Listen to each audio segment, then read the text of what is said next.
angry white people, but we are not equal. Thought the movie was over, but check it, here's the sequel. Don't take this as disrespect, I'm just building up my people. Started from the bottom, now we here, guess we beneath you. Not, but that's what... I'm gonna ask Detroit's native son, Yusef Bunchy Shakur, to come up here and do the intro.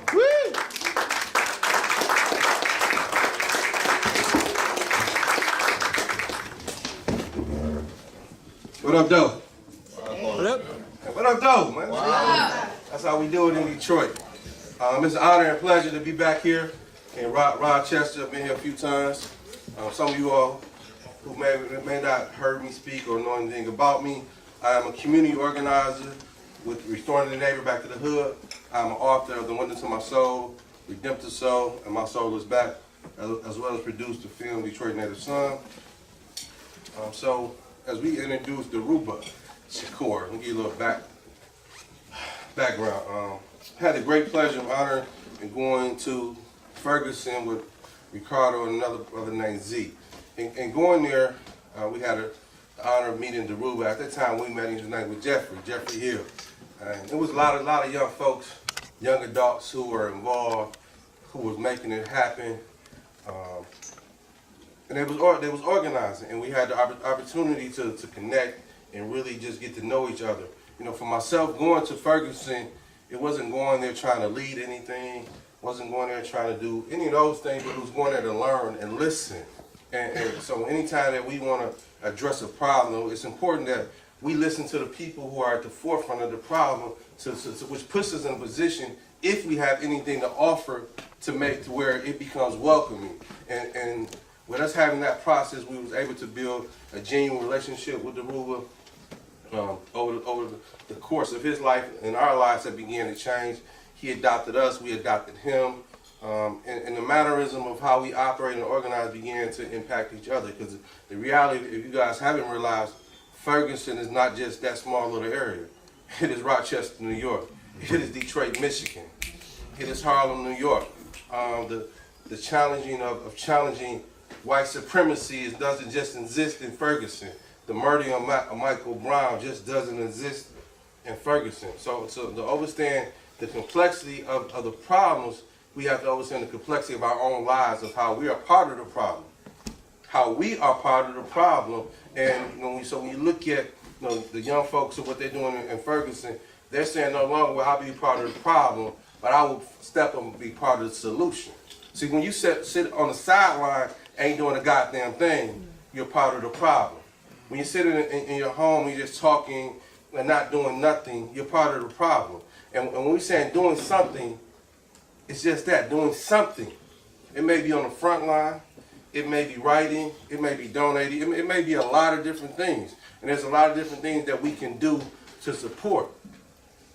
There's a lot of things that we can do to support. So understanding the complexity of the problems is by looking at the problem head on.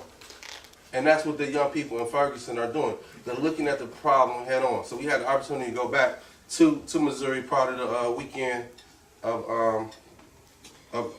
weekend of resistance. And it was such a beautiful experience to see the dhorhba from the first time we met him, had the opportunity to bring him to Detroit. I remember vividly when I first was there with him, and he was trying to organize and talk. He's like, come here, man, you talk for me. You go convince this guy.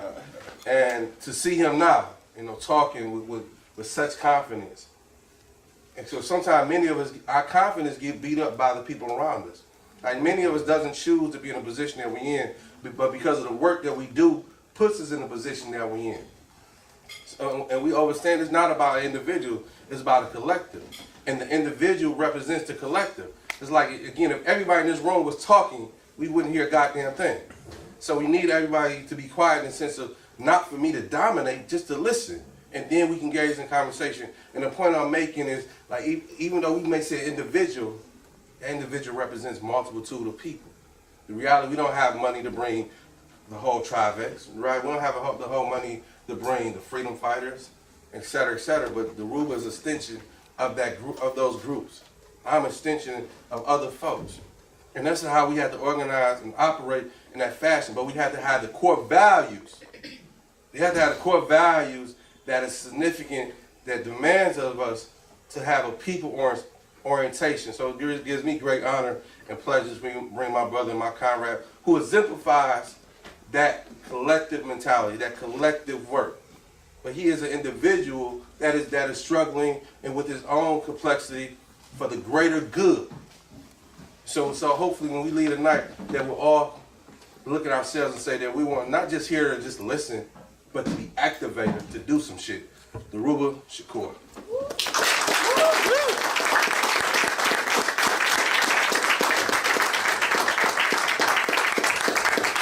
What up, y'all? What up? Is it cool if I sit down? Yeah. I want to get kind of comfortable.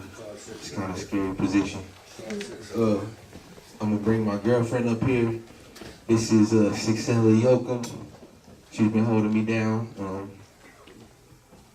She getting a drink.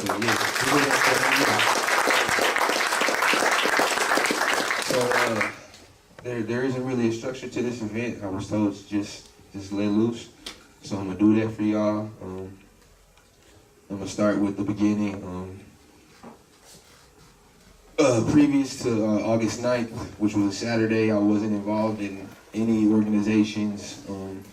I participated in a few events where I'm from in Kansas City, Missouri, and when I moved to St. Louis, I participated in a few events that were based around social injustice, just on my own. And Mike Brown's death just, for lack of better words, just activated me on a level that I had never been activated before, to where I felt like this was at the forefront of my life. You know what I'm saying? I had to put everything that I had to offer into it. So that's what I did.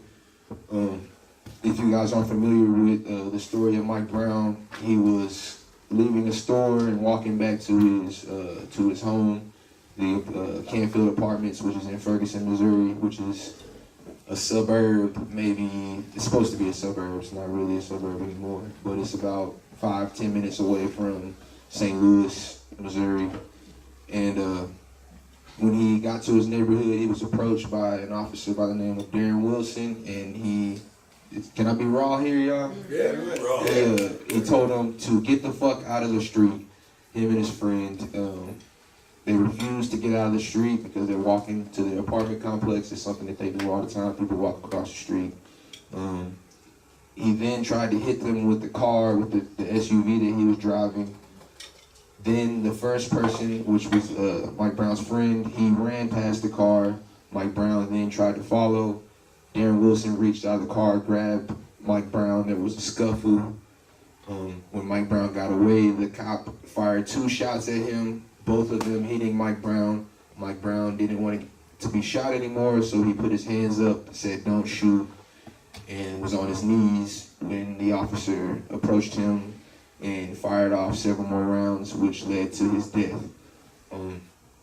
On top of that, they blocked the scene off with the yellow tape. The entire neighborhood is out there because the place where his body was, it's like an apartment complex, which it's in Ferguson, but that complex was kind of like a community of its own. If you've ever lived in an apartment complex, it's similar to that. It's about 12 different units. Each unit maybe has 20 to 35 doors in it, and he was murdered right in the central location of all of that, in the middle of the street. And he was left out for 4.5 hours, uncovered the entire time. So even if you saw what had happened on social media, you were able to take a shower, pick up a couple of your friends, and go down to the crime scene, and you would still see his body exposed. One of the bullets which had entered in the top of his head. So just imagine seeing a dead body with blood everywhere, even coming out of his head. Little kids, his family's there. And like I said, you could have showed up 2 hours later and you still would have seen the same scene. And it kind of traumatized, it did traumatize everyone in the complex and anyone that saw that. I didn't make it to the crime scene that Saturday, August 9th. But me and my friends, we went out there August the 10th, which was a Sunday, and we get to the apartment complex, and there's clergy there, and they're having these like prayer circles, and you can tell that something very traumatic had just happened there. And when I get to the scene, I'm just trying to figure out what had happened. Actually, let me go back before I explain this. A few more incidents that weren't in the news that you guys might not have heard about. After he was murdered and left out for 4.5 hours, the police attempted to put his body in the trunk of a police car.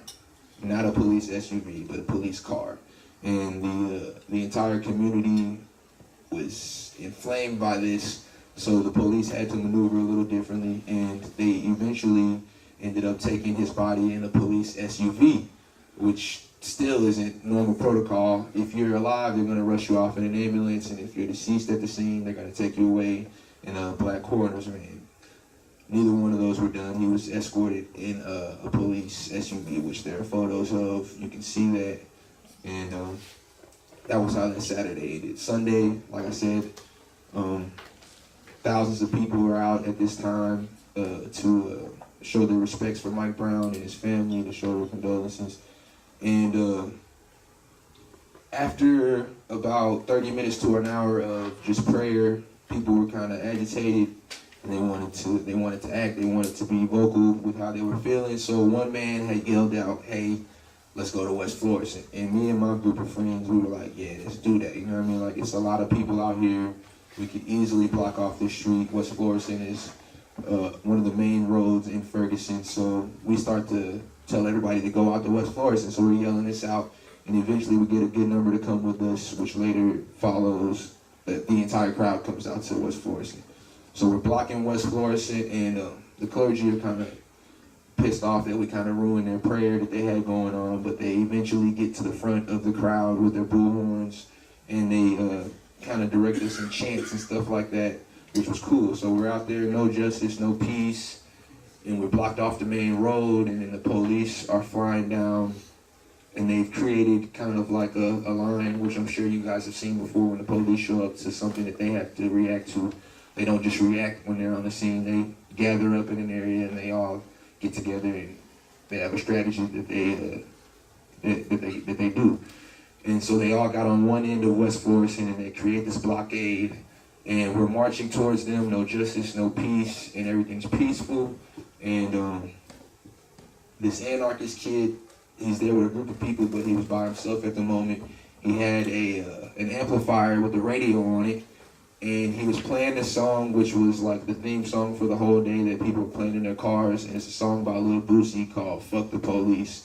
So he cranks this up in the middle of no justice, no peace, and the entire mood of everyone out there changed to "Fuck the Police."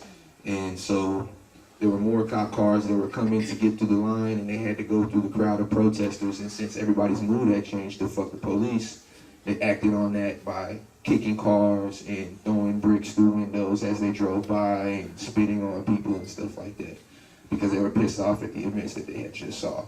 And Sunday is, out of 2,000 people, that's the one day that I could say 1,200, 1,300 people were going into stores eventually, you know what I'm saying, because people were so pissed off. And the entire time that people were doing this, which lasted maybe 3 to 4 hours, the police held their line. They didn't engage in anyone breaking into stores, and they pretty much just watched it until it died down in that area. There were a few break-ins in the surrounding areas that had nothing really to do with the protest. People kind of saw it as an opportunity since the police were occupied to break into other stores, and they did. And a few of those people outside of West Florissant were arrested, and there's footage of that they show. That following Monday, they had a rally in Clayton, Missouri, which is where the prosecutor Bob McCullough, his office is at. So people who were organizations that had been created before Mike Brown, they took this as an opportunity to kind of change the focus in what areas they saw fit. They saw the energy that was there the previous night, and they're like, let's try to push this to the places that we see fit. So we heard there was a rally going on there. We went there. I happened to meet this man by the name of Montega, who is like the chairman of OBS, which is Organization for Black Struggle. They've been around for about 30, 31 years in St. Louis. And when I saw him there, he invited me to a meeting. And he said that he felt my energy from the day before, and that I had influence and whatnot, and he wanted to invite me to this meeting. So we participated in that rally and I go to that meeting, and that was the first meeting of multiple organizations that came together, unions, to form what was called the Don't Shoot Coalition. And it's the first meeting for that. So that was my introduction into this whole organizing arena. And it was pretty chill, you know what I'm saying? I feel like we were all kind of on the same page. There were other organizations that were based around like housing and environmental things, but they saw this as an opportunity, I guess, to heighten the things that were going on, and to also pull in people, and to show that kind of the things that we were going through, there's a much more broad thing going on here. So I felt like that was something that I should be a part of. So I did that. Later on that night, we go out to Ferguson again, and it's a couple thousand people out there, but the looting, it was a drastic difference in the looting, and that was the last day of the looting. Out of 2,000 people that were there, maybe 200, 300 people were trying to loot. The store owners had started to protect their businesses a lot better, and there were actually protesters who were out there, like Bloods and Crips, Vice Lords, GDs, gangs who would usually kill each other in any other situation. They were coming together and they were protecting stores. So just to make one thing clear, I don't know if you guys watch any of the mainstream media. They kind of portrayed us to be looting for about 2 weeks straight, 2.5. That was an absolute lie. It was only 2 days, and they just kept showing the same footage from those 2 days over and over again. So we're doing that. Eventually, after coming out night after night, the police saw that their tactics weren't efficient, which eventually led to them using tear gas and rubber bullets and noise grenades and flashbangs. We saw drones that were flying in the air. They weren't shooting anything out of the drones, but the drones were kind of doing like a surveillance and going in a circle around the Ferguson area. The police had made Ferguson a no-fly zone for any aircraft that was lower than 3,000 feet, which would be like news helicopters and stuff like that. They weren't allowed to fly for 2 weeks. And they quarantined the city for 2 weeks, I would say, a little less than 2 weeks. And it's just a horrible situation that we were going through in Ferguson. And it gained the national attention. Media started to come out because the Quick Trip was set on fire. Oh, I skipped that part completely.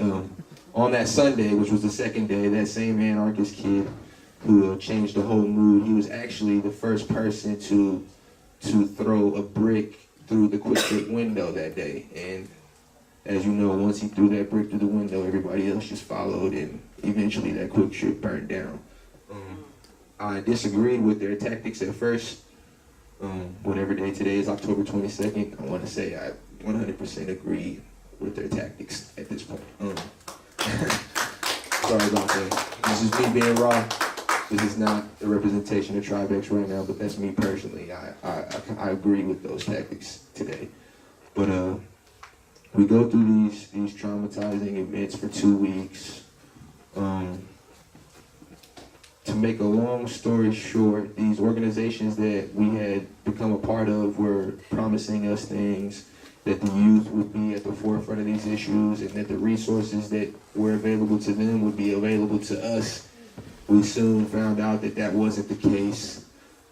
We eventually quit working for those organizations because a lot of us were under a stipend program. If you guys are not aware of that, it's a temporary job, I guess, for lack of better words, doing organizing. And so we lasted about a month before we realized what was going on, and we quit, and we formed a group called Freedom Fighters, which was a group of individuals who were part of Hands Up and Don't Shoot. And we were all 25 and below, and we quit and just decided to do our own thing. Before I go any further, I want to point out the things that I had saw during the really intense part of the Ferguson situation, which is like the tear gas and stuff. The organizations were able to use their resources to create a safe space, which was Greater St. Mark's Church. because when you were on West Florissant, the tear gas, they would start to shoot that out, which would push people further back. Like, people would stay out there as long as they could until the tear gas became overwhelming, and it would keep pushing you back, and you weren't allowed to go past them, you know what I'm saying? So if your car was parked down here and they pushed you back so far, you weren't able to get back to your vehicle till the next morning, 5 or 6 o'clock in the morning, when they decided to stop patrolling you. So the safe space was created by them for people to be able to go to and get food and get gas masks, water and Maylocks and things like that. So I appreciate them using their resources in that manner. But at the end of the day, I later found out that if these social issues didn't exist, there would be no need for these organizations. So at the end of the day, they weren't about systemic change. They were just about highlighting these things so that they could generate funds, in my eyes, which is what a lot of them did. And this whole thing started with the black community saying enough is enough.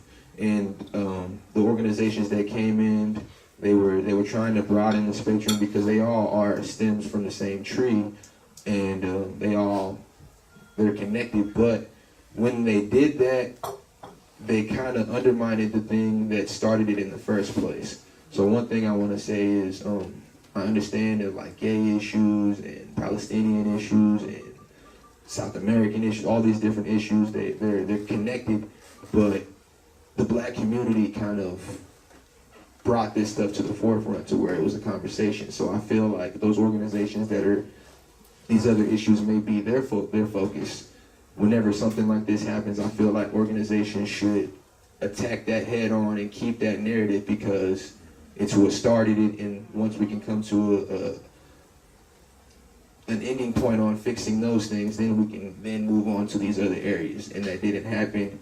And after we quit, the major organizations, since they have the resources and they have the ability to stretch out, they put on what was called Resistance Weekend, that just passed this weekend that just passed. And it was supposed to be a weekend of resistance. And if anybody here was there, the first 2 days of that, it was a huge party. It was like a celebration for everybody. And it's like we haven't won anything. So at this point, Tribe X had been created, which was another group of individuals who had been out with us since day one, and I joined Tribe X. And our job was to kind of take back the narrative of what they were doing. So we didn't agree with their methods, but they did mobilize thousands of people in one weekend. So we kind of wanted to use that to our advantage. It was Friday they went out to Clayton again, and it was a police escorted rally, which isn't the point. Saturday they had the same type of event, and at that point we just had enough. So we decided to do an action at the Cardinals game. If you've ever been to St. Louis, Cardinals is life. Nothing else matters but Cardinals. So we saw that as an opportunity to really disrupt, and we went there and we did a rally. We protested. We created a memorial for Mike Brown and Von Derek Myers there, and we were able to kind of show, with the media presence that we had there, what St. Louis was really about. The people who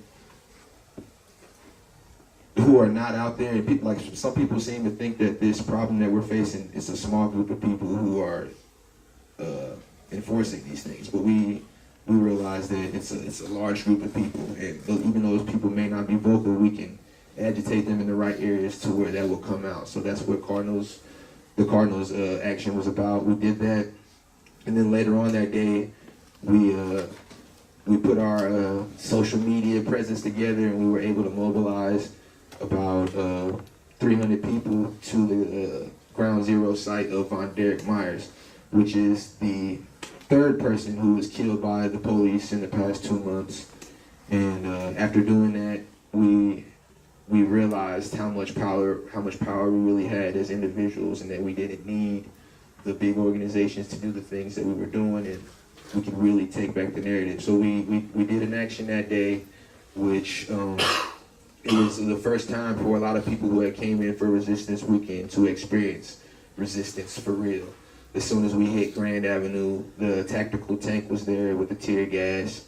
There was hundreds of officers in riot gear, and people were radicalized.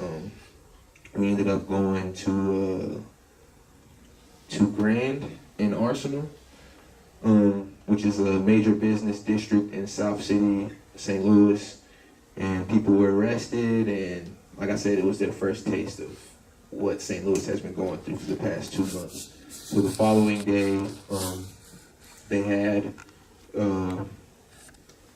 kind of a panel discussion with Cornell West and some people who had flew in town, and no, I'm skipping ahead. After the first night in Ferguson, or in South City, we did it again in South City, and this time we, at the organizers who were with us, we organized a action to go to Quick Trip, because that was one of the things that burned down at the very beginning of all this. So we wanted to show that the youth has progressed. We don't need to burn things down to get our point across. We can show how brutal you guys really are by not destroying anything. So we marched down the sidewalks, we chanted, we tried to abide by the rules as much as possible so that we could get to the place that we were trying to get. The organizations that came together to plan that, we strategized, and we decided that the best way to get this done is to mobilize the people, and then to just pretty much let them know, hey, we're going to participate in civil disobedience. There's a chance that you can go to jail. If you want to go, just come. Instead of like telling people what we're going to do ahead of time, putting it on social media and like screwing up the whole thing, we just let them know, hey, this is the deal. If you want to follow us, you can follow us. So a lot of people did. We ended up going to Quick Trip, and we sat in front of the Quick Trip because Quick Trip, they found out that we were coming last minute because the police were trailing us the entire way because they didn't know what was going on. So they just rode on the side of us until we decided to stop. And once we stopped in Quick Trip, we sat down with our faces facing the building and our backs to the police. And to make a long story short, the police, they started to hit people with their batons and their riot shields, and I think it was 19 people that got arrested, and that radicalized a lot of people who were out there with us. They then knew what we were facing in St. Louis, and there was a big difference in the actions that we were planning and the actions that the major orgs were planning. So the following day, that's when Cornell West had his event at Chaffetz Arena, and people were disappointed by what they went to go see. It was that Sunday, which is the third day of the weekend. There was a lot of clergy there, and I'm sorry, I'm being raw again. The youth, my generation, we're not really for praying to get our answers. You know what I'm saying? We're about getting on the ground and really acting. So that whole meeting was pretty much about praying and working within legislation and things like that. People were disgusted after going through the events that they had went through the night before with us. So me and my friends, we went to Chaffetz, and we got on bullhorns, and we were like, everybody, if you want to experience the real weekend of resistance, come to Shaw and Clem, which was ground zero. And we ended up mobilizing thousands of people, and it was like amazing, you know what I'm saying? It was crazy. So we get down there, and once again, we've been dealing with this for 2 months, so we kind of caught on to the police tactics, and we decided that we should split the groups in half, send one group out. The name of that group was, they think it's a game, they think it's a joke, because that's one of the chants. They think it's a game, they think it's a joke. They think it's a game, they think it's a joke. So they go out, and it takes them about 30 minutes to get to their spot, and they block off the entire street. They pull out board games, they're jump roping, they're doing all kinds of crazy shit in the streets. And us that waited there at the spot, we saw all the police just like zooming by, like they were once blocking off this main road that they thought we were going to go to, and they're zooming to this other place because they're getting all these calls about this crazy shit going on in the streets. And so that's when it was our opportunity to start marching, and we go on the sidewalk, and our group is completely silent. And we're marching on the sidewalk, and we had Von Derek Meyer's parents and his family there, which was unexpected. That wasn't planned. They just happened to be, there's like a gift from God that they were there, and they wanted to participate in these events with us. So they led our group, and we go down, and we finally get to that main road, which the police were blocking. And keep in mind, we're on the sidewalk and completely silent the entire time that we make this journey. It's about 1.5 mile, 2-mile walk. We get to the other side of the Grand Bridge and we're met by police on the sidewalk, and they try to block us, and they're beating their stuff on the ground to try to intimidate us. The mother and father of Von Derek Myers in the front of this, the mother's crying. The same people that are beating their sticks and doing this stuff in front of us are the same people that just murdered their son 4 days before this. So it was like a real emotional time. We didn't know what the hell to do, you know what I'm saying? Some of the leaders were having arguments out there because we were like, we should do this, we should do that. And after like 15 minutes, 30 minutes of that, eventually the police just move out of the way because they get a call from the other team on the other side that our other group is now walking up and meeting us on the bridge. So they're like intimidated, like what's going on? So they move, and then all of a sudden we all meet, and it's this epic ass thing. We're like celebrating, but we're like, hold on, we didn't get there yet. So we march and we get to SLU's campus, and we pretty much take over SLU's campus with thousands of people. We burst their bubble that they thought existed, and the symbolism in that was we were bringing our issues to their face. Like, no longer can you guys just turn off your TV and ignore the issues that we deal with on a day-to-day. You're gonna have to see it head on. And so a lot of us decided to occupy SLU, and we stayed there for 6 days. We got parents calling in talking about Tribex and freedom fighters are gonna rape their daughters. We got guns, we're armed and dangerous. Like, they're really intimidated by our presence. And the president of SLU, weirdly enough, which we didn't know, had co-signed the event before that, Cornell West, because it was held in one of their facilities. So he's like all for fighting against social injustice. And for him to kick us off the campus would be to eat his own words. So he had to maneuver a little bit differently. And so we came up with a list of demands, and it was like a crazy list. Like one of the demands being like, they have to either build us or buy us a building so that we can service the community, because we believe that servicing our community is the real way for liberation. And they give us everything. They give us everything off the list, and it was crazy.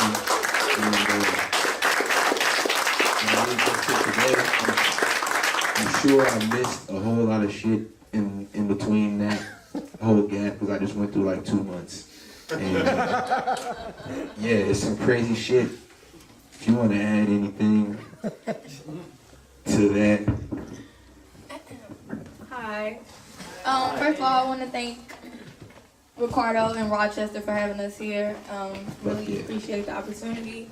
My experiences in Ferguson happened a little later. I wasn't always on the front line like dhorhba was.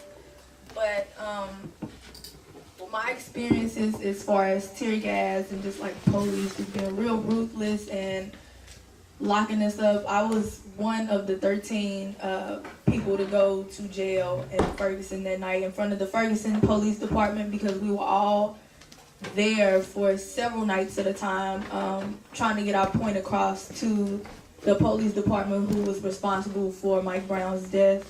dhorhba also went to jail, and I'm also expecting, me and my child spent more time in jail than Darren Wilson, and I think it's absolutely ridiculous. And this is day 74 now, and I'm not sure if everybody's paying attention to what's going on the news, but every day they release different bits and pieces of information, of new things coming out about the case. They're saying that Mike Brown's blood was found on Officer Wilson's uniform, in the car, and on the gun. So basically they're preparing us for a non-indictment. And they thought it got crazy in Ferguson. The first few weeks, it's going to be crazy when we get back home. So Tribex and freedom fighters are just trying to prepare the people mentally to deal with this, because my biggest fear is that lives are going to be lost because of this. Because it's been going on for a while, and like he said, this is murder number 3 by the police in 2 months. And it's kind of hard for us to keep up and, activate people for each and every one of those things, because we have so much focus on Mike Brown already. It's kind of like we're losing track, but we're not losing hope. So I encourage anyone who's willing and able to come to St. Louis and Ferguson within the next few days or weeks, please be there to witness it yourself. Don't listen to CNN, don't listen to Fox, don't listen to any news channel. Dhorhba has a PowerPoint slide with his Facebook and Twitter information. He is more reliable of a source than any news station. And and you can follow the people that he follows that keeps you with the real, the raw, and the updated stuff. So that's all I have to say. Just to talk about a little bit more of what's happened down there. When we occupied SLU, we had Q&As with the students. The first Q&A that we had, like 500-600 students showed up to the Q&A, and we're talking about like white supremacy, and white privilege, and this is a predominantly white crowd. And I know if I was to just start talking about things right now, it might make some people feel uncomfortable, like it made them feel uncomfortable. And I just want to articulate that when having these conversations, it's not about making people feel guilty, you know what I'm saying? Because none of us are in control of the situations that we're born into, and this structure was already created before we were born. Having these discussions is about, once we acknowledge that privilege exists in these things, what do you do after that? And so that's one thing I want to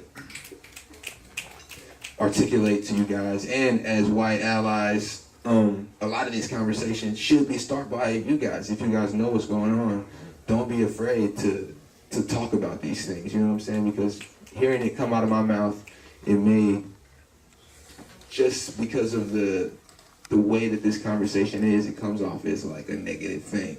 And people need to realize that you ignoring certain issues is almost as bad as you being on the other side. You know what I'm saying? It is as bad. You have to acknowledge these things and then act on them. And so if a lot of you guys are conscious and aware of these issues, I want to encourage you to fuck being an ally, you know what I mean? Like, do this shit, you know what I mean? Like, go out there and put you're gonna lose friends. You're gonna lose friends, man. And that's the reality of this shit. You're gonna lose friends in this process, and that's cool, you know what I'm saying? They weren't your friends in the beginning if they want to not hang out with you because you want to talk about these issues that have been going on for forever. Another point I want to make for the older generation in here, don't be scared of the youth, man. Don't be scared of the youth. Don't stop the youth. This may come off wrong, man, but I'm gonna say it. A lot of y'all, you had a chance, you know what I'm saying, to be on the forefront and to be leaders in whatever movement was going on when you were in your prime. But it's a new time now, and there's a lot of energy within the youth, and I know a lot of you guys bring wisdom, and I encourage you to bring that wisdom, but do not, I repeat, do not try to lead anything, you know what I'm saying? Like, it doesn't work that way. I know specifically in St. Louis, a lot of the youth are chasing off the people who want to approach things that way, and it's just a bad situation. So I want to encourage the youth, the older generation, to really try to get to know the youth, understand where they're coming from, understand that a lot of you guys were born in a situation that was bad and then got a little easier as you got older, and a lot of us were born in a situation that was easier when we were born, and now as time's going on, it's getting really fucked up, and we're seeing and we're acknowledging that. So understand the times, and really use the resources that you have to help the youth and guide the youth, and not try to lead the movement. Because I know in St. Louis, the clergy especially, a lot of them are older and they want to come out there like, this is the way to go, you know what I mean? Load your signs and march until your feet get tired, and that's not the way to go, you know what I'm saying? We're done marching. It's about real change, you know what I'm saying? And we're not going to get that change from marching around the issue all the time. Eventually you got to stand there and hold your ground, and the elders got to be there with us, you know what I'm saying? Like my father used to always say, like, if an adult comes up to you and puts his hands on you, you come tell me and I'm gonna go to jail, you know what I'm saying? And that applies to this. They're messing with your kids right now, you know what I'm saying? So just because it's the police now, don't change that mindset. These people are messing with your kids and things need to be addressed. So approach them as if they were anybody else on the street fucking with your kids. You're gonna come at them a certain way. You need to do that with the police as well. And there's so much on my brain I could talk about. Let me just say something. All right. I seriously, you know, when I said that I wanted to get him out here, I really didn't even want to get him out here to speak to nobody or anything. I just wanted him to get some rest, because I've been there twice with him, and he's sacrificed everything. Everything. His sleep, his rest. The first 5 days that I was there, we got to have lunch. We ate with a couple Black Panther dudes, and we had lunch at this business in St. Louis, and that was the only time that he ever, him or me, seen her. This is how much he had himself out on the line. And she's being supportive, because some people would not support that. You ain't coming home at night, you're gone. He actually was staying in the hotel with us for an hour or two, the little rest that we got. And he's getting calls non-stop. This last time was ridiculous. He's sleeping maybe 1 hour. That was just the first 2 days. Once they took over SLU, he didn't get no sleep. He's giving up. He's got a baby coming on the way, man. He's out there putting that movement all the way first. The ultimate sacrifice. I don't know if I can do that. I don't know. You know, I like to talk a good one, but he's for real. He's putting it on the line. Some people around here know me from in this community. I do put a little bit out on the line. Man, I haven't felt so proud of nobody in a long time. I love this brother.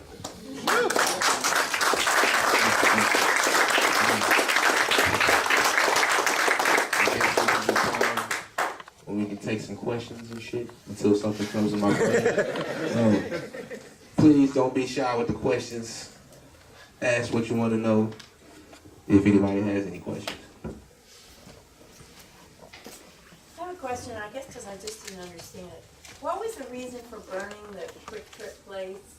Or, I mean, I know that's against the police, but I don't understand why the vengeance was toward the Quick Trip place or the payback. So if you could explain that. I don't think it was meant to be on like any particular business.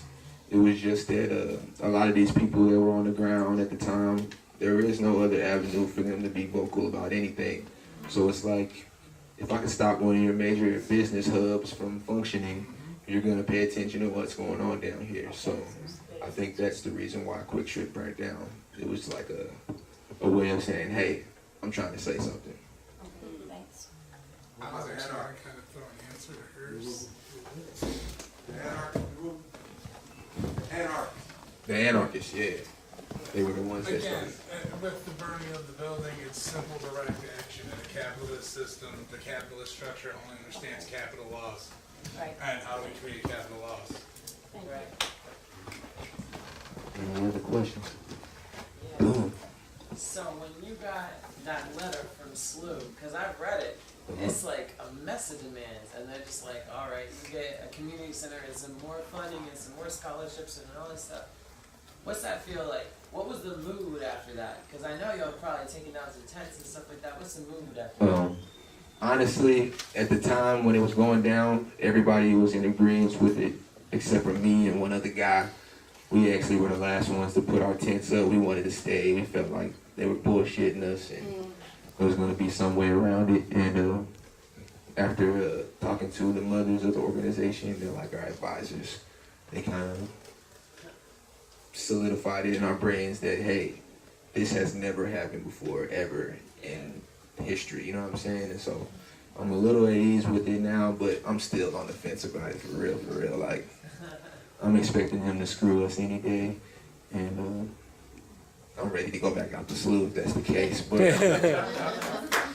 that's just me being honest. But as a collective, Tribe X and the Freedom Fighters, everybody is pretty excited about what's going on, especially because the situation is so weird. The president is brand new to the school. He's only been there for 3 months, so he's trying to cover his ass everywhere. So it's actually not far-fetched to think that he would actually attempt to do all of those things. You know what I'm saying? So that's kind of where I am with it.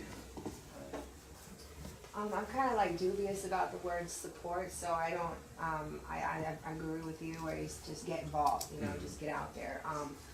But if people can't go physically, what can you go back over, like what specific things people could maybe send monetarily or physical? I got it on my laptop, but there's no projector. But I can, if you got a pen or your phone, there's a few ways you could help us from a distance. Tribex actually has a donate page now, and that is Tribex, TRIBEX dash, not underscore, dash STL.org. So www.tribex-stl.org. Or if you want to donate to the Freedom Fighters, currently we have all the donations coming to my PayPal because we're slacking. And you can send that to my email at Jeffreyhill, JEFFERYHILLJR@gmail.com. And that's a way you can help from a distance besides just spreading the message, you know what I'm saying? Like, because people need to hear it here as well. And I went to a rally last night. I'm not sure what it was called. And there's some people here who are on fire, and then there's some people who are on the fence. So I would recommend the people who are on fire to just really encourage the people who are on the fence about what we're facing and how we can't be passive about our actions, you know what I'm saying? This is just kind of a taking temperature and seeing where people's thoughts are. I want to make it a more thoughtful question than a yes/no question, but it's a yes/no question. There was a 40-minute talk recently given by an IDF, an Israeli Defense Force soldier, about his time serving in the IDF and what he did and saw in Palestine, and how he later, and how horrible it was, and how it galvanized him against all of that and the Palestinian occupation, and that he later came to the U.S. and talked with Maryland police who let him know that they were training in Israel, and his message to Americans was "You're next," which I know that Ferguson has heard directly from Palestine. And I wonder if there, like, what the conversation is among people in Ferguson about that angle. There's some people who are ready for like a revolution, but as a whole, I would say people are not ready to like get up in arms and fight against the powers, you know what I'm saying? Even with having 3 murders done by the police in 2 months, some people are still not ready for that, you know what I'm saying? But when this no indictment comes, I don't know what's gonna happen, man. I really don't, because there's a lot of people who are like, they've been ready. We've talked people out of like, yo, put the gun down, you know what I'm saying? Like, that's already been going on for weeks now. So when this no indictment comes, I think a lot more people are gonna be ready for that, you know what I'm saying? But yeah, it's a shaky situation, man. I don't know. Yeah, it's fucked up, man. Eventually, though, it's gonna come to that, I feel like, for everybody, not just for y'all here, the whole nation, man, because it's much bigger than what we can see right now. Any other? Come on, y'all. I have a question. Yes. Has Al Sharpton? Oh, God.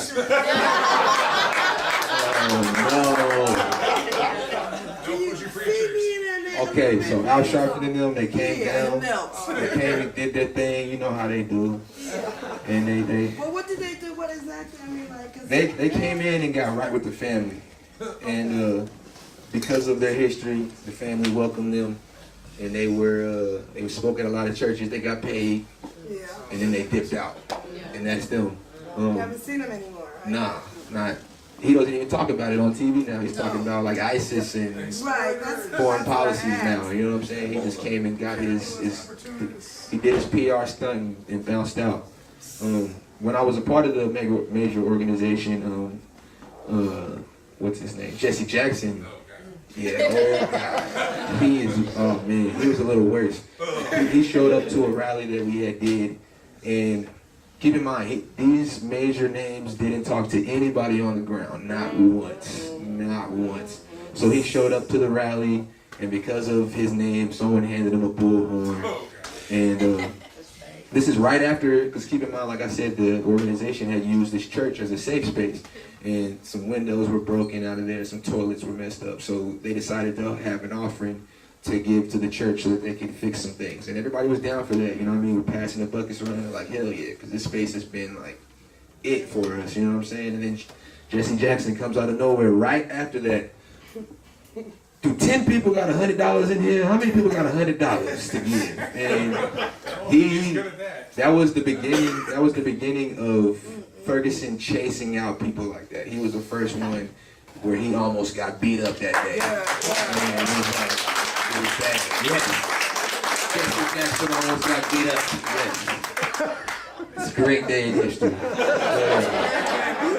Predominantly white people can all clap together. Hell yeah. Y'all see that shit. Like, what is he doing? I say it all the time, and a lot of white people just looked at me like, dude, be careful, just Jackson. Hell no. Get him out of here, man. If he shows up here for anything, don't even let him speak. Don't even let him get off the plane. Great speech on the type of people that Jesse Jackson is and the type of people I'm sure you are. They talked about house and field. For sure. How they look at the establishment and They got a whole when the different outlook. master's house is burning down, who tried to help and who prayed for a win. They tried to help it out. They put that out, man. Nah, let that burn, man. And, he got a taste. They haven't been back since. That's probably why they started talking about other things. It's because how they got treated in Ferguson. But you guys I encourage you to do the same, for real. Not just big leaders like that. There's leaders in your own community who have the same ideologies, and don't let them come and get in a position of power in movements like this. Like, stop it in its tracks, please, please, please. Because you'll spend a whole lot of time just debating ideologies with these people, and it's like there's an issue right now that we can see we're dealing with, and you should attack that and don't let them come and try to change the narrative. Anything else? I know I'm talking too much, but No, definitely not. what's your view? Because I know we talked last night about this. What's your view on the media? Do you have the same reaction like you do with Jesse Jackson? What do you do when they stick a camera in your face? It depends on the situation. Yeah. If we're in the heat of a moment, we're on the ground and police are trying to get in position and stuff like that, media get out of here, man. Like, we chase them out. We don't too much care for the mainstream media or the local media because they always portray us to be monsters. Like, they portrayed us to be looting and rioting. A riot. I don't even think there was a riot besides that first day. That was the only thing. That property was damaged and stuff like that. So to say that we were rioting for 2 weeks and all that, like, that's what they do. They know that it's gonna bring people to their channel on TV, so they don't give a fuck about what's really going on the ground as long as they can just get their little shots. So I would encourage people to, for the most part, chase them out. But when you guys get to some type of point to where you get some wins and stuff like that as a community, I feel like, yeah, that's a good opportunity to get in front of a camera. But anything other than that, fuck them. Like, for real. Like, get out of here, dude. Because social media is really, that's the real news at this point. Like, Twitter is where it's at. And you find out everything on there. So you got a lot of, specifically in St. Louis and Ferguson, live streamers are everywhere around there. So we bring them in our circles and we're like, yo, you get in the front, do all this, and MSNBC and CNN, we chase them out. I'm just gonna kind of comment on, far as like the mainstream news and all that. He's had interviews before, like all mainstream media pretty much sucks. But anything where they have a camera in your face, I think it holds more weight than you talking and them jotting stuff down, because his words have gotten twisted before with an interview like that, and then that's when he was kind of reluctant to say anything else because they were calling him a racist and a whole bunch of other stuff. So Yeah. Miss Mary. It seems like the Department of Justice has failed, the federal Department of Justice has failed communities as far as addressing police brutality. But it also seems like that's like a focal point in St. Louis and Ferguson to try to get something out of the Department of Justice. Mm-hmm. So, can you speak to that? Like, do you have a stance of hoping to get something, get some relief or some remedy from them? Definitely or is your not. stance more like combative? And then that feeds into a question about solidarity actions around the country in a non-indictment. What should our stance be, if any, toward the Department of Justice in our local communities? It's hard because not everybody's going through a Mike Brown situation currently, but you guys have in the past, you know what I'm saying, over and over and over again. So I feel like everybody should have the same attitude, like, fuck them, man. They're not going to do anything. It's been proven throughout history that these people, they don't care about changing things. The community as a whole, it seems like that's the what's going on in Ferguson, because, like I said, these mainstream organizations, that's what they're pushing for, and they got the arms to stretch out and to kind of control the narrative outside of St. Louis better than we can. So that's like the thing that they're pushing. But on the ground, like for real, the people that come out day in and day out, they're not about that at all. They're ready to tear shit up, man. Like, it's beyond that point. Like I said, we've literally had to talk people down out of doing some insane shit because they're pushed over the edge at this point. And we're trying to figure out how we can radicalize everybody, or a larger number than what we are right now. But that's the question of all questions. How do we get everybody on that page? How do we get everybody to realize that, yo, this is serious. It's been going on forever. We're all being affected by this, and the only way to do this is to tear the structure down. No one knows what that looks like. That doesn't necessarily mean we have to burn everything down. It could be something else. I'm cool with burning everything down if you want to, but that might not necessarily be the angle that everybody's comfortable with. And I'm open to other suggestions if someone else has something else to add to that. But I just don't know how to bring that conversation about. Oh, I have something to add to that. Yeah. This is, and I don't want to change the subject too much, but I don't know if you've ever seen Jeremy Rifkin's book, The Empathic Civilization. It is a really, this fucker is like over 600 pages, but it is so worth like sitting with how he thinks through the whole arc of human history to like, this is specifically how you change how resources are produced and allocated so that people cannot fuck with you. Right. And it's all in very neutral terms. You can hang out with anarcho-communist, political, radical, all kinds of communities and see that he's laying out a plan that would bring that kind of thing about, but in terms that don't threaten people. So I would just suggest that as one reference point. And again, I'm in the same place where you are, where I feel like there's some good, like weather eyes on the horizon, and we have music we can dance to, but we're gonna create something that nobody knows what it looks like till we build it. For sure. I need that before we leave, that information again, because I just forgot. I'll get with you. Definitely. I think just as a comment more than a question, but I think a lot of people, you know, they don't want to be radicalized. The whole idea is completely off-putting, which of course I don't agree with. But I'm thinking for those kinds of people that want to kind of think that things are more peaceful, we're going about it in a peaceful way, the concept of parallel systems I think is huge, because we can at the same time as we're starting revolution be creating the kinds of systems that we need to survive once that revolution has taken place. Like, how do we feed each other? We got community gardens, and really not at all downplay the importance of those peaceful kinds of community building things. I mean, that's what do we want? What do we want this thing to look like after revolution has taken place? You know, and make that happen now. You know, that's all. I was gonna say, to add to that, like, so burn down a grocery store, but before you do that, take the food and spread it around. Down with that shit. Yeah. Now, how do we do that without the police finding out and taking us down? Have you read Guerrilla Warfare? No. You should. I'm not gonna get up on my book game, really. I've just been running off of like emotions, man, for the past 2 months, man. Not a lot of studying like I should be. Is that a hand back there? Yeah, I was actually pointing at Ricardo's hands. I think he's swatting flies. I want to tell y'all some real shit. Real shit. Sometimes I kind of talk in general, but I'm gonna tell you some real shit. When I said that he sacrificed everything, the man is homeless now. He ain't told y'all that. This is just some real shit. His dogs is even in the dog pound. He got a pit bull named Blue and Lady.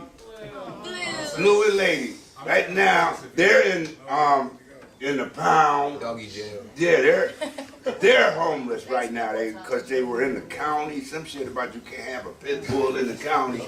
I'm talking about he's giving it all up, and he ain't here telling you that because this is who he is. He's sacrificing his whole self in there.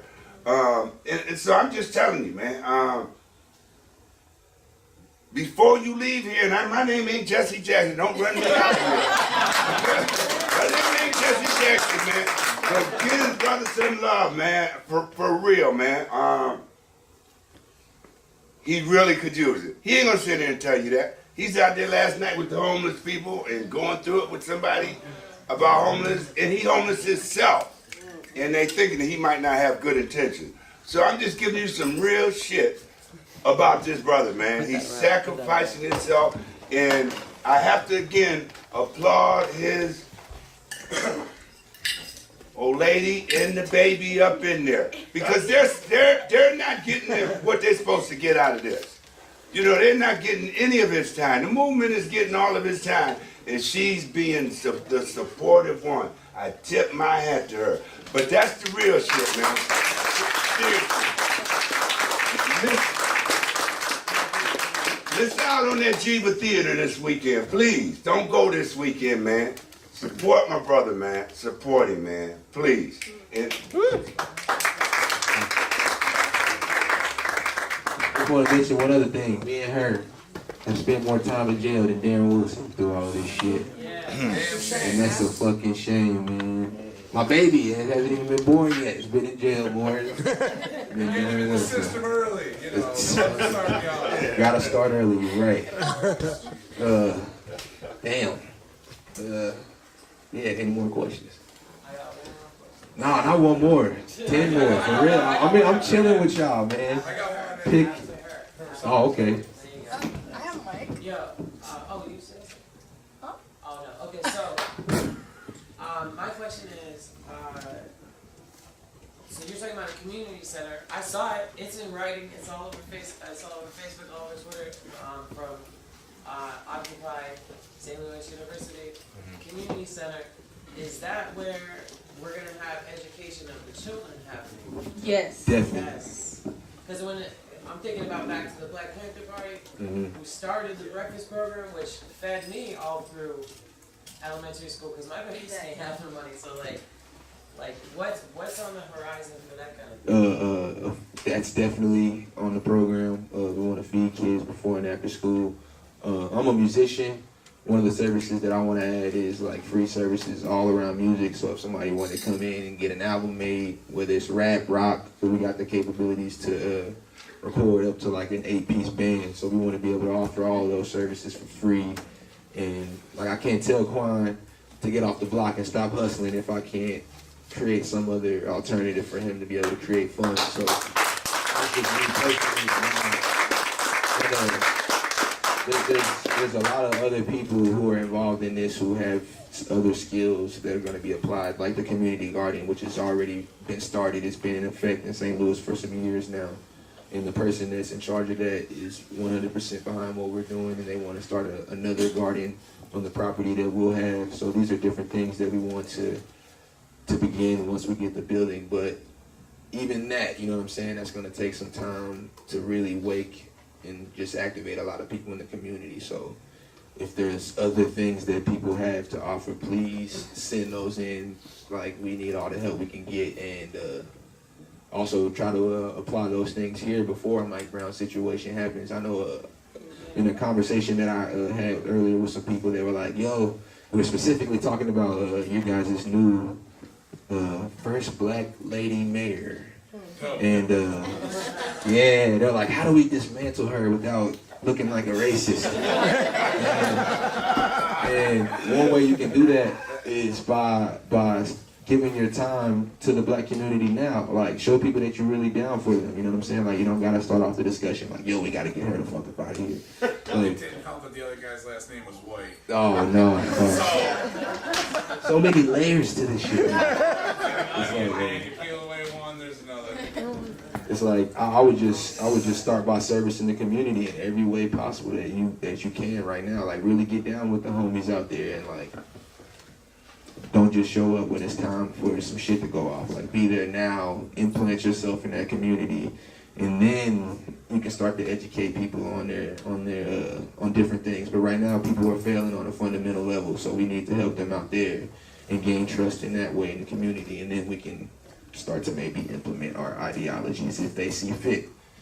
But that's another thing to consider. They might not agree with your ideologies, and that's okay. But still try to service the community and help them out, because that'll go a long way in the long run. Come on, y'all. This wall over And here. he had a life before Mike Brown. Yes. So I want to know, when is that video that you made, you and 6 made, before Mike Brown, when you gonna make that accessible? I seen it. That comes out in the morning. It comes out tomorrow morning. Follow me on Twitter and Facebook and check out my music video and shit. Yeah, no, but we made this song called Black and White. Black Equals White. Before Mike Brown passed, like 3 months before he passed, and it was just Because crazy. we had a shitty landlord. Yeah, we had a slumlord, and we decided to make a song about him. It applies to so many different things. You actually wouldn't even be able to tell that it was about a landlord, and it's extremely well shot. The dude that did it for us ended up moving to New York a week after we recorded it. He's been working on it all these months, and he finally got it finished, so we're gonna drop that tomorrow. But once that drops, put it on your Twitter, share it, help us out. But yeah, I want some questions from this back wall over here, man. There's some interesting people over here. I just want to say, you played a song. I don't know if you have it set up. Could you play it on top of it? Or at least if you can. Yeah, I can definitely do that.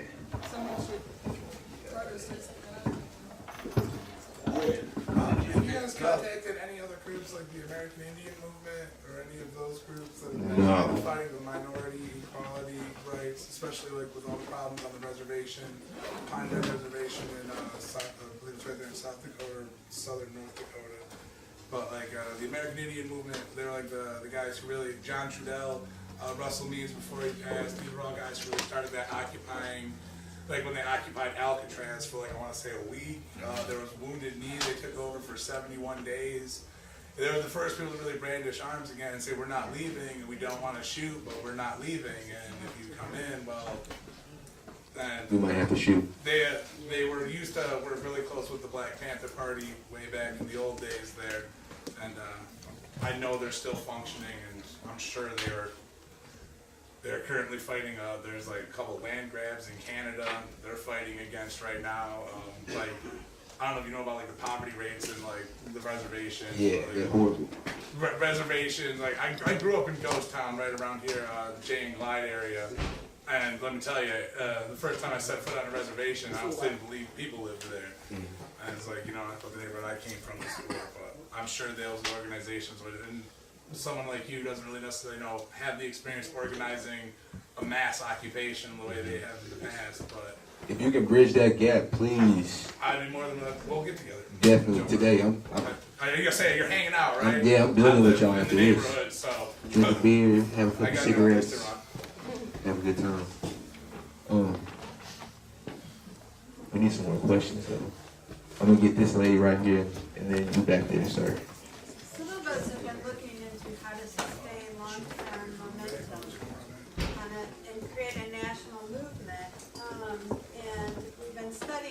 successful movements in the past, like Serbia bringing down the dictator, how they did that, how they kept it going for 2 years across the whole country.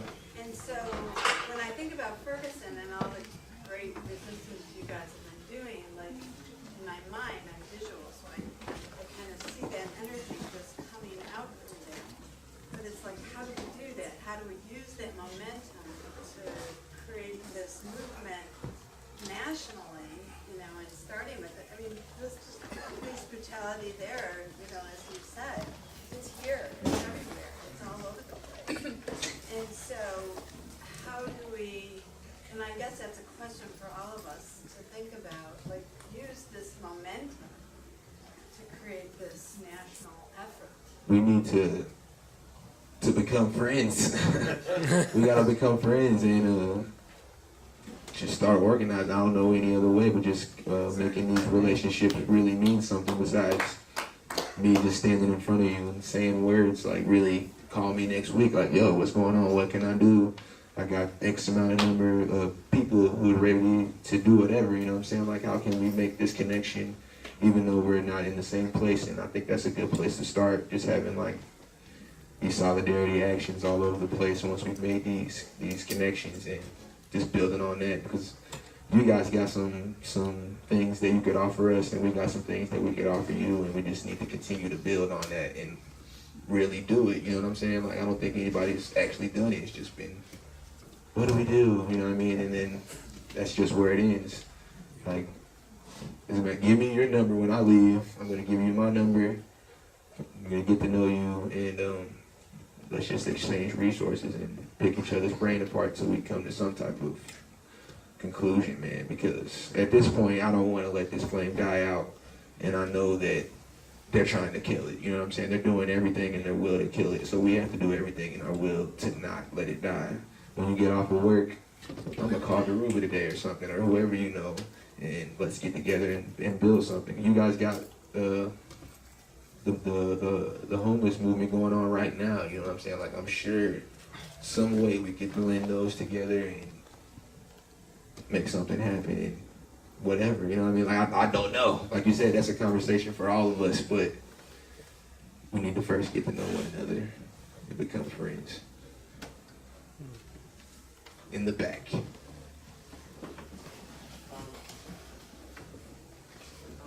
my question is, I guess so police brutality, you know, is definitely happening in Rochester. It's happening all over the place. You know, these events, they're constantly all over the country. But at the same time, we're not seeing the same kind of uprising, not seeing the same kind of mobilization, you know, in Rochester, you know, and other places where this is taking place, Albany, you know, all over New York, whatever. So I just wanted to ask what your thoughts are on what about the situation in Ferguson that you think led to this, you know, to this uprising, to this massive movement that's building right now? To be honest, I think it just happened, man. I don't think there was some special formula to this. I think that the way that he was killed and the actions that followed after that, the city of Ferguson just couldn't ignore it anymore. They've already been dealing with issues for forever, you know what I'm saying? And that was just like the breaking point for everybody there. And just leaving a body out for 4 hours uncovered, man, like that's crazy, you know what I'm saying? That's unheard of. You said what? That's just routine procedure, right? Yeah, I got you. Yeah. Routine, just leave it out there. It was almost like they were trying to... Even if you weren't trained, I mean, you would just leave it there. You wouldn't do it like... The way that they maneuvered around that situation, just, there was no way that people were going to ignore that, you know what I'm saying? And they're not going to fuck up like that probably here, you know what I'm saying? But I don't know. They might, I don't know. The people, shit. Don't give Police are fucked up everywhere, but... Beat the shit out of a dude in a wheelchair. Yeah, I heard that. Oh. 3 people that have been shot by them. I'm gonna try to play this song while you guys... It's not connected. And when you see the video tomorrow, remember their face because they don't look the same. They both had their dreads. It's at the volume. Oh, Robert Lee.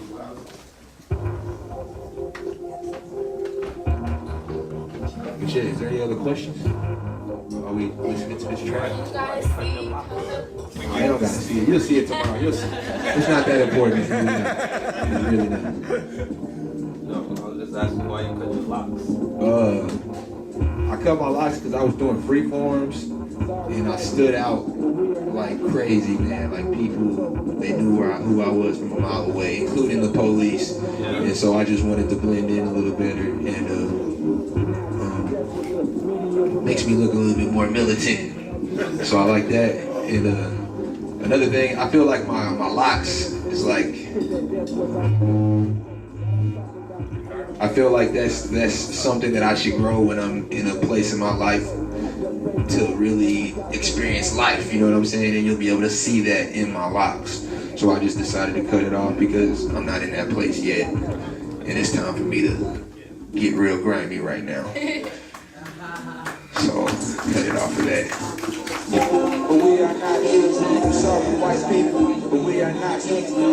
Yeah, more questions. No, I'm not Rastafarian. I do like weed. No. I like weed. Definitely. I definitely gotta see you after this.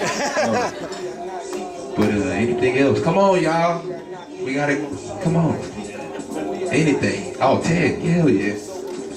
So you're gonna be a father, and Yes. I'm gonna be a father soon. And thank you. I wasn't doing it for that, I swear. Our lives are over, Ted.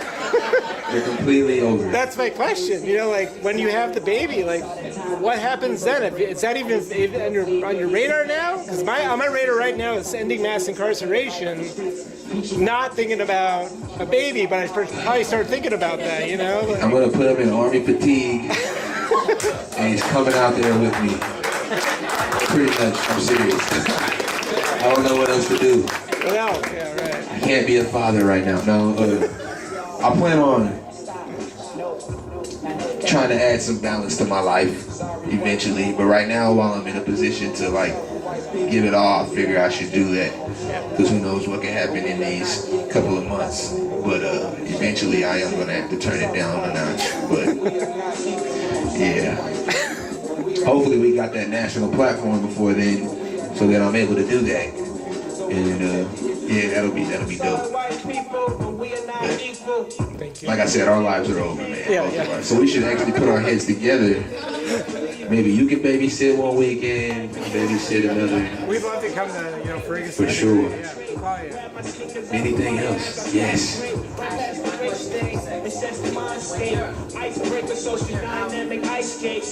talking yesterday about soundtracks of the revolution, right?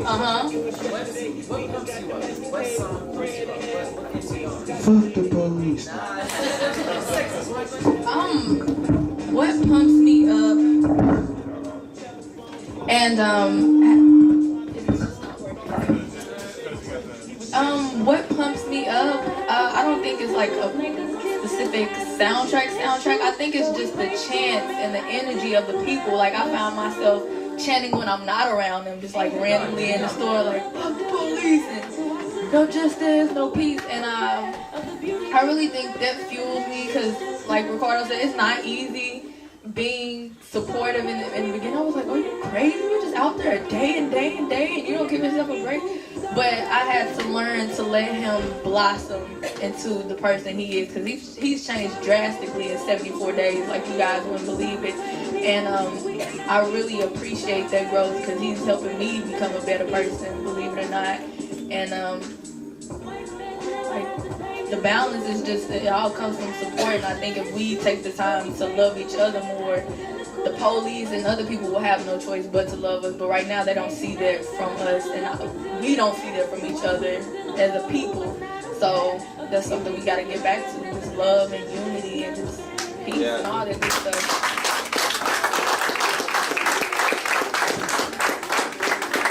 Which hasn't happened in America yet, guys. I want to make that be known. That hasn't existed in this country yet, so we all got to figure that out, what that looks like. It's happened for specific groups of people, but not everybody together just loving on each other. So, boom. Oh. He started the Quick Trip Fire, and you also said that that one Ericus guy started the shift in the tone there, that rally. Can you say a little more about that? Start with them and Trayvon Martin. Yeah, I'll start with that. I saw them at the Trayvon Martin rally after the verdict first, and those same group of faces turned that whole thing up. And at that time, I wasn't involved in anything. I'm like, hell yeah, let's destroy some shit, you know what I'm saying? And when I saw them at the Mike Brown rally, I was like, what's going on, you know what I mean? Like, this is weird, and I felt like they were changing the narrative from what it was supposed to be. And I actually, me and my friends, we were like kind of chasing them off for like 2 weeks straight, you know what I'm saying? Like every time we see them, we would chase them off. But now I've met with those guys, had a few conversations with them since then. I understand where they're coming from, and I like them a lot, you know what I mean? We're starting to plan things together, not burning things down per se, but we're strategizing on what we can do to implement change. And I want to encourage you guys to embrace them when you see them in your community, like for real, embrace them. Because a lot of them mentally they are ahead of us. They are light years ahead of us. They're like, fuck it, I don't care if Mike Brown fought back, he's dead, and that's all that matters, you know what I mean? And that's how we all should be. But we're like, well, did he really grab the gun? Was the weed that strong? You know what I mean? Like, they're way beyond that. Oh man, they're blaming everything on weed right now, and I know, I smoked one marijuana. Oh. No, not Darren. Mike Brown. Yeah, he was on weed for sure. It's the only time you hit the clip. Steal drugs in St. Louis and got caught on his job high on the drugs he confiscated from someone in St. Louis. Yeah.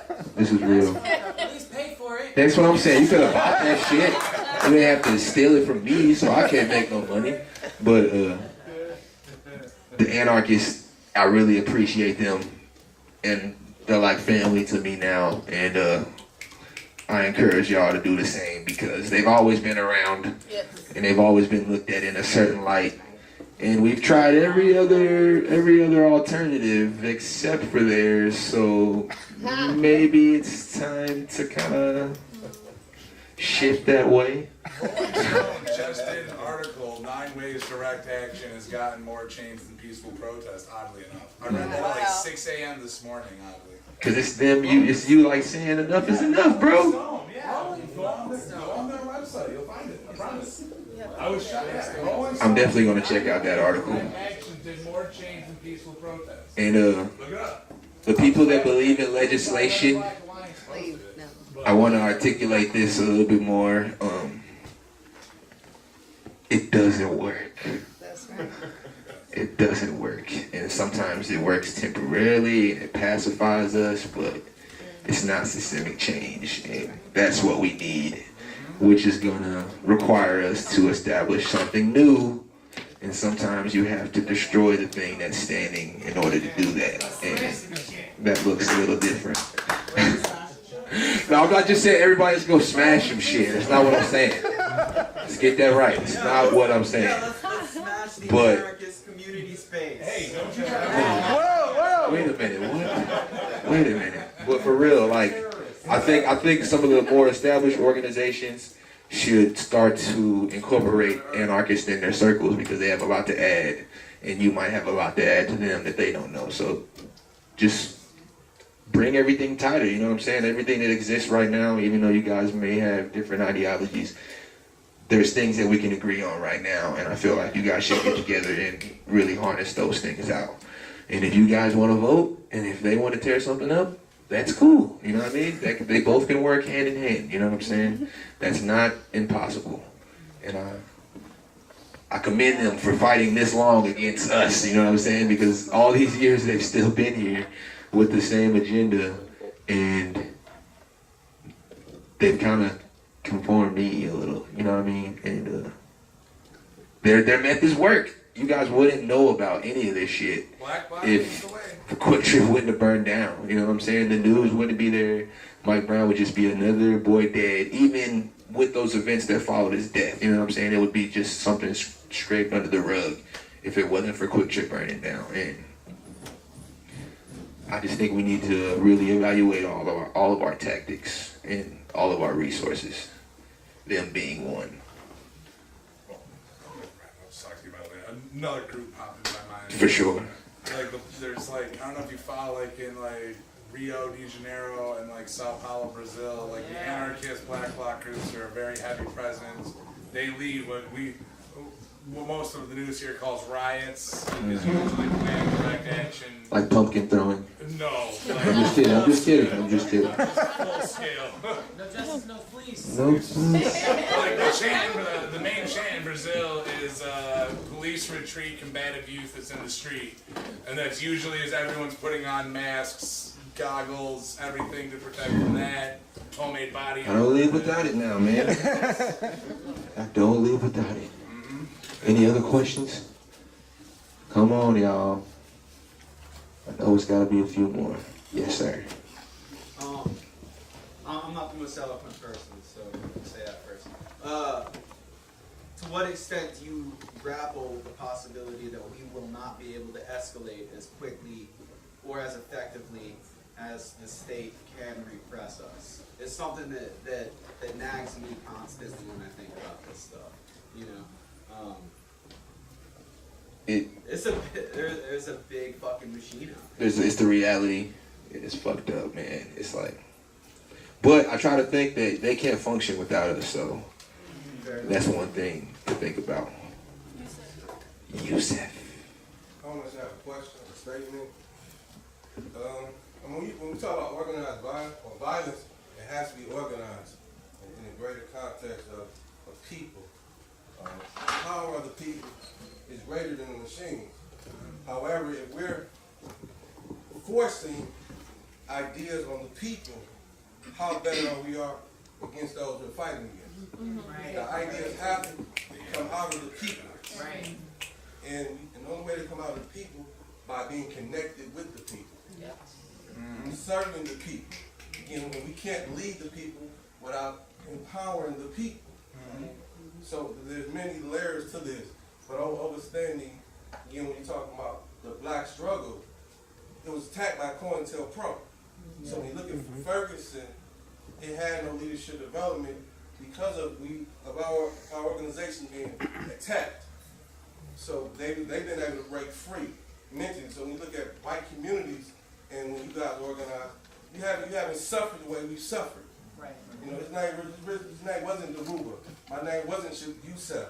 We changed our names in the process of reclaiming who we are. Yeah. In the process of re-identifying ourselves. So again, we need to understand the transformation of who we are. You know, the greatest weapon of revolution is love.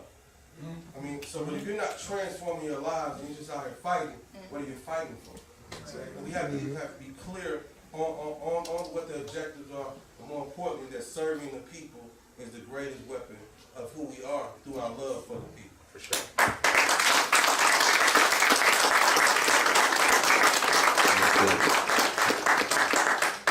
I definitely agree with that. I just like to take this moment. Che Guevara, at the risk of the quote of Che Guevara, at the risk of sounding foolish, one cannot call themselves a revolutionary without first being born out of love. A revolution cannot be born out of anything other than a love for the people. For sure. And most definitely. Any other questions? Yeah. What do you think that you've seen has been the most effective way to change the mind of those on the fence? Radicalizing them by putting them on the front lines. A lot of them want to help in some way, shape, or form, and it's like, all right, there's this jail fund. There's people willing to get us out of jail. You like walking on the sidewalk, right? Let's go walk on the sidewalk and see what happens. Walk on the sidewalk, have the police bump you over your head, and it'll radicalize you. Not necessarily in that way, but like a lot of the SLU kids, they had never participated in any civil disobedience and stuff like that. So a lot of them didn't quite understand where we were coming from, and then we marched out and blocked Grand off. So putting them like in that situation as opposed to them just seeing it. Exactly, put them in the situation. Like that was the Natasha back there. She took part in one of the actions where, like I said, the entire weekend people hadn't seen anything, and we didn't want them to go home with this thought that Ferguson is this huge party celebration and people are just fucking around. And if they get tear gassed, it was probably because they were doing stupid shit. Like, no, we had to show them what was going on. And, like, we just let them know, hey, it's the civil disobedience. There's a chance you might get arrested. Come with us. And people came with us, and all those people that were on the fence were no longer on the fence. And they told their friends, and they came out the next night in numbers that we didn't even imagine. So I feel like you just gotta make your reality their reality in whatever way you can do that in. Like, just bring it to their face, just like it's in my face and in your face every single day. We can't get it off of our brains. It's in everything that we do, you know what I'm saying? Like, bring that to them. Don't let them avoid that by saying they gotta go to work and do all these other things. All right, we'll make time for it. When do you get off? Okay, let's go do this. Let me take you somewhere. You know what I'm saying? Like, really invest in them and getting them out there. And don't let them just observe from a distance. Like, literally bring it to their house. Speaking of bringing it to their house, I saw on YouTube the people who did a direct action at the St. Louis Symphony. Oh, yeah. And I was wondering what you thought about that. Like, that was an example in Serbia where they kept doing direct actions, spontaneous creative direct actions, like everywhere. And in places where people wouldn't expect it, like at the symphony, right?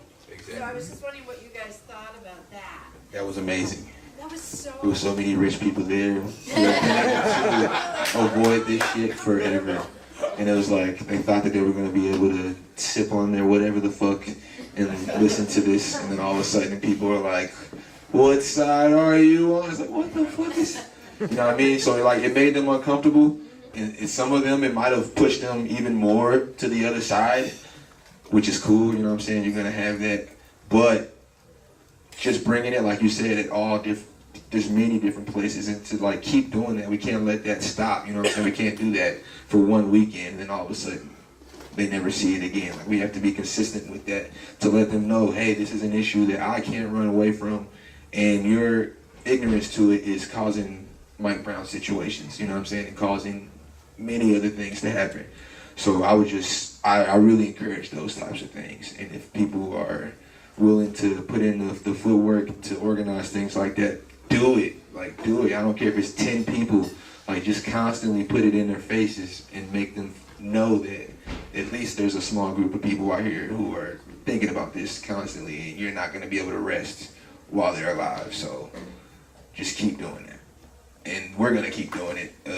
There's already different plans going on for the no indictment and stuff like that. So the things are going to be consistent in Ferguson, I would say, at least for the next couple of months. But we gotta get this out everywhere and have people doing things all over the place. Like, you guys could do the same thing, you know what I'm saying? And it would have the same effect, even though Mike Brown hasn't been here. But you guys have your own issues, like somebody said earlier. Someone got beat up by the police in a wheelchair. Like, that shit's not right on any day, you know what I'm saying? No situation is that shit cool. And you guys should be vocal about that. Like, yo, that's not right, you know what I mean? Like, you don't have to kill him for us to get angry and to be vocal about it. Like, speak up on every little thing that happens. Every single thing that happens. Like, make it big.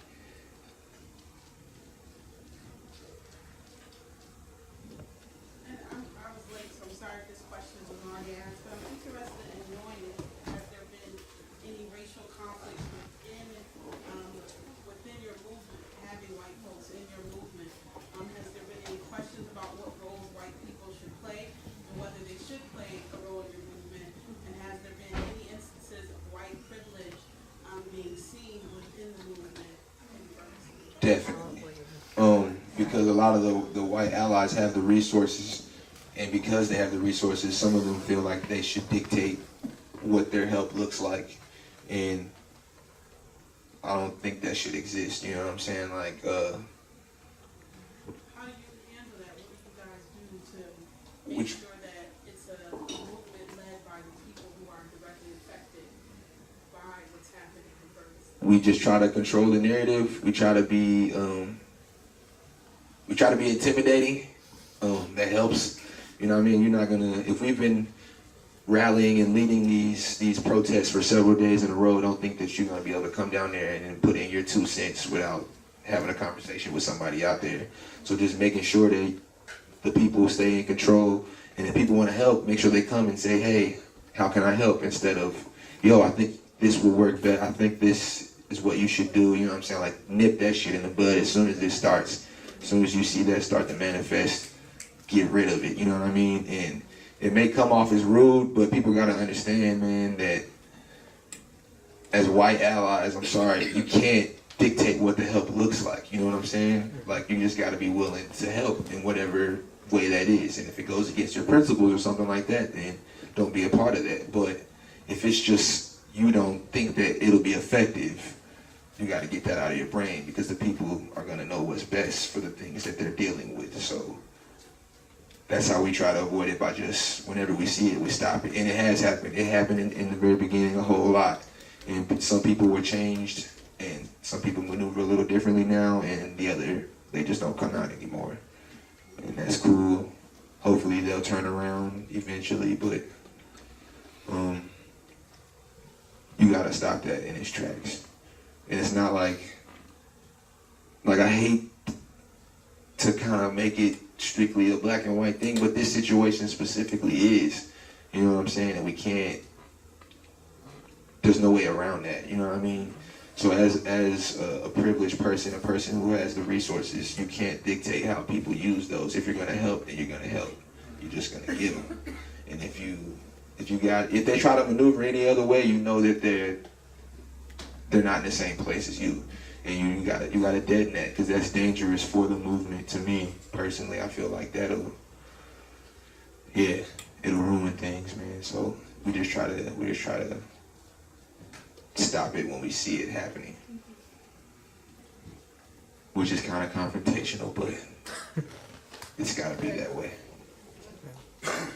Like, this is new for everybody, you know what I'm saying? Like, it's never happened before, so don't be afraid to try different things. Did you have any other questions since you came in late? For sure. If that's it, then thanks for having me, y'all. I appreciate it.